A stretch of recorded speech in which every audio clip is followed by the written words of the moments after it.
Hello, today will study about curl of fluid velocity.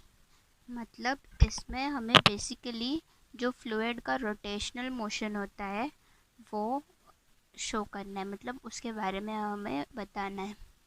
तो question पे चलते हैं सीधा। The measure of angular velocity of the fluid even if the fluid flow does not have a vortex, show that del bar cross v bar is a measure of angular velocity. मतलब हमें इसमें बताना है कि जो हम लोग का डेल बार क्रॉस वी बार है ये एंगुलर वेलोसिटी से रिलेटेड है, मतलब ये डिपेंड करता है एंगुलर वेलोसिटी के ऊपर। तो सोल्यूशन देखते हैं। The curl of velocity is useful to describe the fluid flow.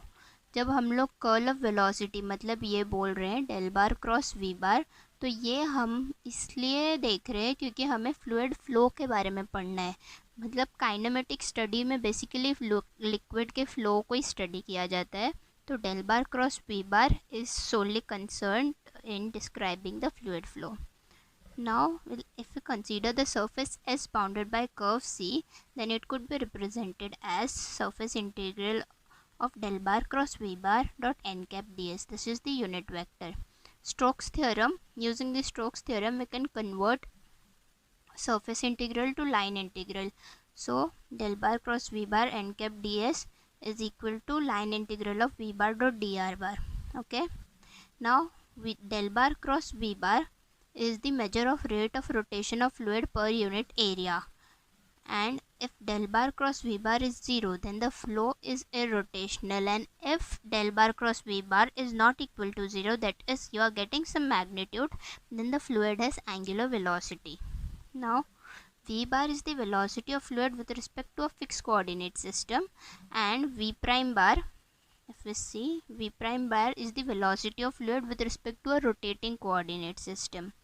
Then we'll represent both of them as v bar is equal to v prime bar plus omega bar cross r bar. Okay, and then we'll multiply this equation by del.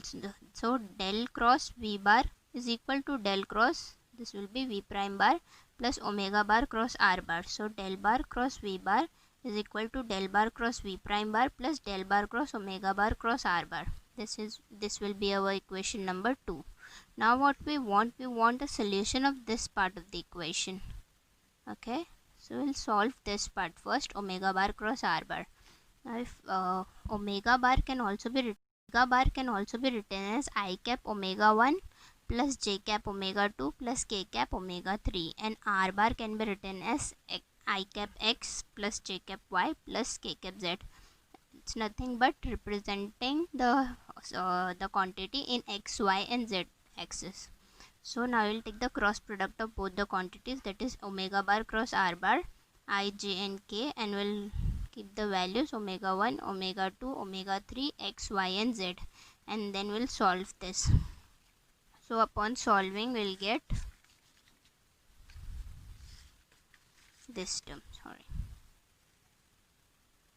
that is omega bar cross r bar. Omega bar cross r bar will give you I cap bracket of omega 2 z minus omega 3 y plus j cap omega 3 x minus omega 1 z plus k cap omega 1 y minus omega 2 x. Okay, moving ahead. Now what we want, this we have only solved omega bar cross r bar.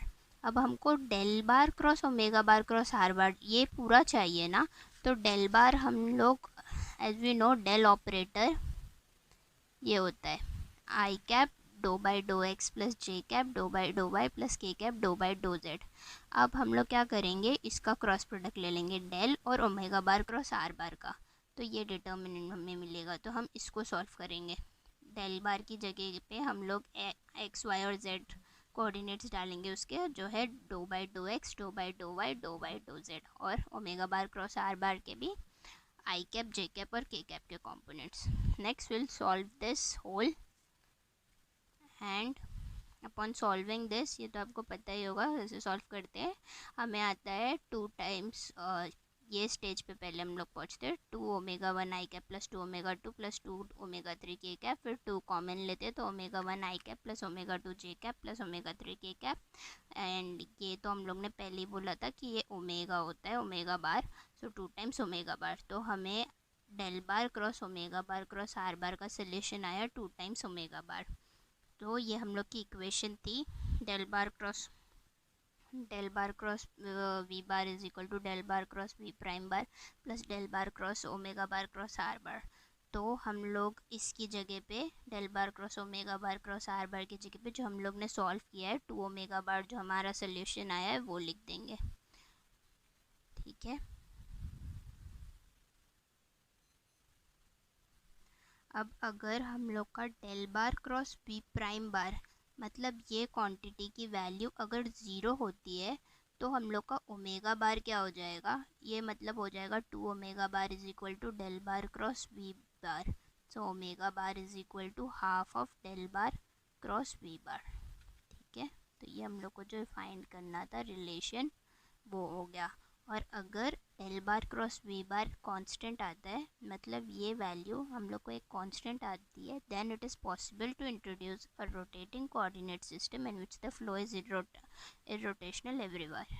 Thank you.